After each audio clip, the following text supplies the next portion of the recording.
नमस्कार साथियों आपने देखा होगा कि अनेकों छात्र छात्राएं और यहाँ तक कि अनेक बड़े बड़े शिक्षक टीचर जो लोग सड़कों पे उतरे हुए हैं और आंदोलन कर रहे हैं। तो इस सब के पीछे वजह क्या है कि जो इतने सारे शिक्षकों को मजबूर कर रही है सड़कों पर आने के लिए, पढ़ाने का कार्य करते हैं वही आज मजबूर हैं सड़कों पर आने के लिए।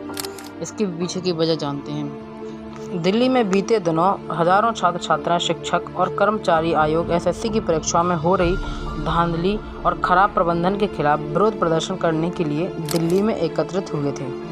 दिल्ली चलो नारे के साथ हुए इस प्रदर्शन का मकसद सारी सरकारी भर्तियों की परीक्षा प्रणाली में पारदर्शिता और जवाबदेही की मांग करना था। छात्रों और शिक्षकों का यह आंदोलन सिर्फ एक घटना का नतीजा नहीं, बल्कि यह एसएससी की भर्ती प्रक्रिया में कई बार सालों से चली आ रही अनियमितताओं का गुस्सा है। इस बार यह गुस्सा एसएससी सिलेक्शन पोस्ट फेज 13 की परीक्षाओं में हुई गड़बड़ियों के बाद भड़का है। विरोध प्रदर्शन के मुख्य कारण में कई कारण सामने आए हैं, जैसे तकनीकी खामियां और परीक्षाओं में अचानक रद्द होना, विवादित कंपनी का होना और पुलिस बल का प्रयोग। तो जाइए जानते हैं। पहला जानते हैं कि तकनीकी खामियां क्या हैं। तो बताया जा रहा है कि कई छात्रों ने बताया कि परीक्षा के दौरान उनके कंप्यूटर सिस्टम अचानक बंद हो गए या बीच में ही लॉग आउट हो गए। कुछ केंद्रों पर माउस काम नहीं कर रहे तो कहीं कीबोर्ड नहीं काम कर रहे, सिस्टम हैंग हो रहे हैं, जिससे परीक्षा देने में गंभीर परेशानी हुई है। इन समस्याओं के वीडियो और स्क्रीनशॉट सोशल मीडिया पर वायरल हो रहे हैं, जिनमें छात्र छात्राएं केंद्रों पर अधिकारी से बहस करते देखे जा रहे हैं। और इसके कई सारे proof social media news reports के तहत एसएससी मिसमैनेजमेंट हैशटैग करके चलाया जा रहा है, उसमें कई सारी न्यूज़ वायरल हो रही हैं। दूसरा टॉपिक होता है परीक्षाओं का रद्द होना। तो छात्रों ने शिकायत की है कि कई परीक्षा केंद्र पर जाने के बाद ही उन्हें पता चला है कि उनकी परीक्षा रद्द हो गई है। दूर दूर इलाकों से आए हुए छात्र छात्राओं ने वे सैकड़ों किलोमीटर का सफ़र तय करके आए थे, लेकिन उन्हें आखिरी समय में परीक्षा रद्द होने की सूचना मिली, जिससे उनका समय, पैसा और मेहनत सब बर्बाद हो गया। इसके कई सबूत एडमिट कार्ड और यात्रा की टिकटें सोशल मीडिया पर वायरल हो रही हैं। और विवादित कंपनी का ठेका।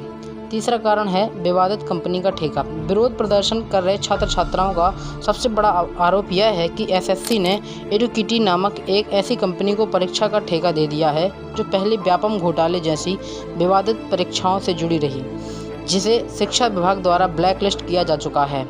छात्रों का मानना है कि इस तरह की कंपनी को ठेका देना ही परीक्षा में खराब प्रबंधन और धांधली की जड़ है। इसके सबूत सोशल मीडिया के रिपोर्टों में छात्र छात्राओं द्वारा लगाए गए आरोप इस बात का संकेत देते हैं कि एसएससी ने एक ऐसी कंपनी को ठेका दिया है जिसका पिछला रिकॉर्ड संदिग्ध रहा है। अगला चौथा कारण बताया गया है पुलिस बल का प्रयोग। छात्रों के आरोप में बताया है कि वे शांतिपूर्ण तरीके से अपनी मांगों को रखने के लिए जंतर मंतर पर जमा हुए थे, तो पुलिस ने उन पर लाठीचार्ज किया और कई छात्रों और शिक्षकों को हिरासत में ले लिया। इस दौरान प्रसिद्ध शिक्षक नीतू सिंह को भी हिरासत में ले लिया गया। इसके सबूत प्रदर्शन के दौरान वीडियो और इनमें पुलिस छात्रों पर बल प्रयोग कर रही है, ये सोशल मीडिया पर वायरल हो रहे हैं। तो आगे की इस सब में राह क्या होगी? तो छात्रों का कहना है कि एसएससी में बार बार हो रही गड़बड़ियों के कारण सरकारी भर्तियों में विश्वास उठ रहा है। यह मामला सिर्फ कुछ छात्रों की नौकरी का नहीं, बल्कि लाखों युवाओं के भविष्य और देश की सरकारी भर्ती प्रणाली की विश्वसनीयता का है। छात्र और शिक्षक एकजुट होकर यह मांग कर रहे हैं कि एक उच्च स्तरीय जांच हो, परीक्षा कराने वाली एजेंसी की जवाबदेही तय हो, भर्ती प्रक्रिया में पारदर्शिता लाई जाए, भविष्य में परीक्षा के लिए किसी विश्वसनीय कंपनी को ही ठेका दिया जाए। जब तक इन मांगों पर कोई ठोस कदम नहीं उठाया जाता, छात्र अपना आंदोलन जारी रखने की चेतावनी दे रहे हैं। आगे आप देखते जाइए कि आगे इस आंदोलन में क्या कार्य होता है, क्या नहीं होता है, तो आपको अपडेट मिलती रहेगी। यदि आपको लगता है कि स्टूडेंट्स की आवाज़ को उठाया जाए तो आप इस वीडियो को शेयर अवश्य कीजिए, ताकि लोगों को यह सब जानकारी प्राप्त हो। धन्यवाद।